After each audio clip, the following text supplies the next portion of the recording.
বেগম খালেদা জিয়া আর আমাদের মাঝে নাই। ইন্না লিল্লাহি ওয়া ইন্না ইলাইহি রাজিউন। বেগম খালেদা জিয়ার ইন্তেকালে আমরা গভীরভাবে শোকাহত।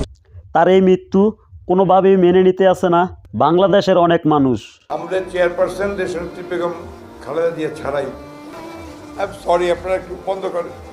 জননেত্রী খালেদা জিয়া মরতে পারে না, সে মরে নাই। আমাদের মা মরেনি, আমাদের স্বপ্নে আছে, কল্পনায় আছে। অনেকজনে কিন্তু বেগম খালেদা জিয়ার আদর্শে রাজনীতির জগতে ঢুকছে, কিন্তু আজকে তার মৃত্যুর খবর শুনে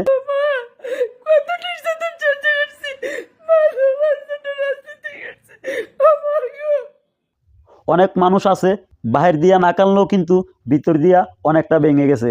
কারণ এই বেগম খালেদা জিয়ার জন্য কিন্তু তারা রাজনীতি করতে দলে ঢুকছে, কারণ তারা আদর্শে হাত মিলাইয়া কাজ করার জন্য কিন্তু রাজনীতির খাতায় নাম লেখাইছে। কিন্তু আজকে আমাদের চেয়ারপারসন দেশনেত্রী বেগম খালেদা জিয়া ছাড়াই সরি আপনারা একটু বন্ধ করেন। এক পর্যায়ে গিয়া তাদের ভালো সময়ের ভিতরে আইসা তাদের জননেত্রী খালেদা জিয়ারে হারাইতে হইব, তারা এটা কখনো ভাবতে পারেনি। আমরা আমার মাকে হারিয়ে ফেলেছি। আমাদের নেত্রী, তিনি আমাদের নেত্রী ছিলেন না, তিনি ছিলেন গণতন্ত্রের মা। তিনি সারা জীবন সংগ্রাম করে গেছেন এদেশের মানুষের জন্য। তো এই বেগম খালেদা জিয়ার চলে যাওয়াতে কিন্তু তার নাম কোনোদিনও মুছে যাবে না। চলে যান সর্বোচ্চ 18 কোটি মানুষের হৃদয়ে থাকবে। সারা পৃথিবীর যতদিন ছিল এই আমাদের দেশে তিনি কিন্তু ততদিন আমাদের হৃদয়ে থাকবে। সে সবসময় এই কথাটা বলছে, তার মৃত্যু কিন্তু এই বাংলাদেশের মাটিতেই হবে। দেশের বাইরে আমার কোনো ঠিকানা নেই। দেশের বাইরে আমি যাব না, কারণ দেশের বাইরে আমার কোনো ঠিকানা নাই, আমার কোনো কিছু নেই।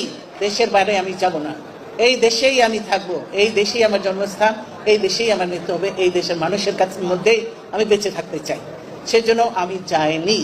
কিন্তু সব শেষে তার কথাই কিন্তু বাস্তব হয়েছে। যেটাই বলেছিল আল্লাহ পাক ওইটাকে কবুল করছে। আমি বলেছি আমার কিছু চাই না, আমি এখন জনগণের জন্য, দেশের জন্য, মানুষের জন্য কাজ করতে চাই। আমার প্রধানমন্ত্রী হওয়ার কোনো শখ নেই।